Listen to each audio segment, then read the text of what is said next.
Hey there, this is Amisha and welcome back to yet another episode of the Daily Dispatch, wherein we give you all the latest happenings from the world of law and tech. So stay tuned for that.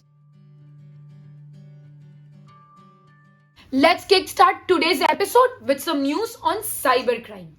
A startup named iCosmos has announced SIM binding to prevent online fraud. iCosmos calls its solution Block ID, Distributed Digital Identity Platform. But how does it work? Block ID uses a combination of SIM detection and SMS verification. Using the technique, it validates a user's mobile number against the registered number with their bank or employer. OTP theft, as we know, are pretty common and happen in various forms. Criminals impersonate bank officials sometimes. At times, they call from the loan department. And sometimes, they even impersonate somebody we know. As per the National Crime Record Bureau's data for the year 2020, there have been 4,047 cases of online fraud and 1,093 cases of OTP fraud.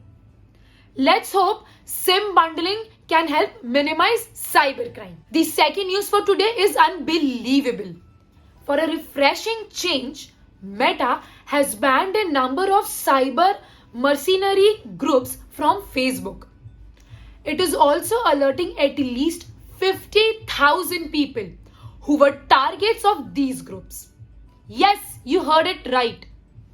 In total, Meta has banned 1,500 Facebook and Instagram pages linked to these groups who run impersonation scams or hack people to snoop on them. If you're wondering how these groups function, we got you covered. There are two ways that cyber mercenaries function. One way is to gathering information from the public domain and then setting up fake accounts to glean information from people's profile and even join group or conversations. The second involves the age-old tactic of winning the target's trust and then tricking them into clicking on a booby-trapped link or file that could then steal information from any device. Moving on. Well, I have a little confession to make. We can't lie, but we were a little surprised about this news too. SEBI and tech is not a news that's common. But hey, here at MyLot, we make sure to give you everything from the world of legal and tech. So, please subscribe to us. Now, let's dive into the news, shall we?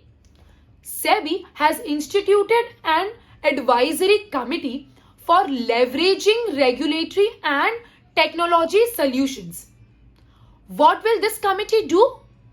It will recommend future roadmaps and improvements in ongoing tech projects, guide SEBI in designing in-house software solutions, guide SEBI in finding appropriate tech solutions, and lastly, it will guide SEBI in determining regulator technology tools to improve its capabilities. Now it's time for some information from the Parliament. We'll start off with information regarding the export and import of mobile phones. The government has said that the export of mobile phones has increased from $0.2 billion in 2017-18 to $1.7 billion in 2021. On the other hand, imports have decreased from $3.5 billion in 2017-18 to $0.5 billion in 2021. So India is earning $1.2 billion for mobile export. And this must have created lakhs of jobs. Is Digi Yatra biometric boarding system. The airports in Varanasi, Pune, Kolkata, Vijayawada, Hyderabad, Bangalore and Delhi have completed preliminary testing. of Digi Yatra biometric boarding system. But what is Digi Yatra biometric boarding system? Digi Yatra allows digital processing of passengers at the airports. Once the passenger has registered on their website, they'll get a Digi Yatra ID. And using this ID, the boarding process becomes much easier. At the entry point, that is called as the e-gate, the Digi Yatra system would verify passengers' identity using facial recognition. Once the verification is done, the passenger can head to the security area. No more check-ins and baggage dropouts.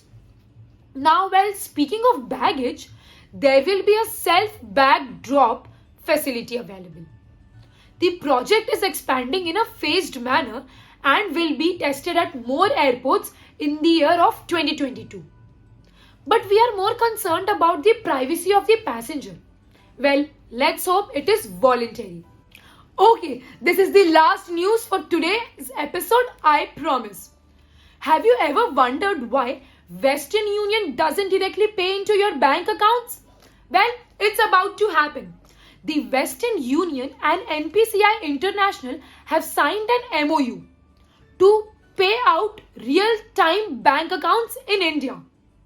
This collaboration will enable Indian customers to receive international money transfer in real time into their bank accounts. Let's wait to find out the finer details of the plan. And that's all for today's episode. I hope you learned something new.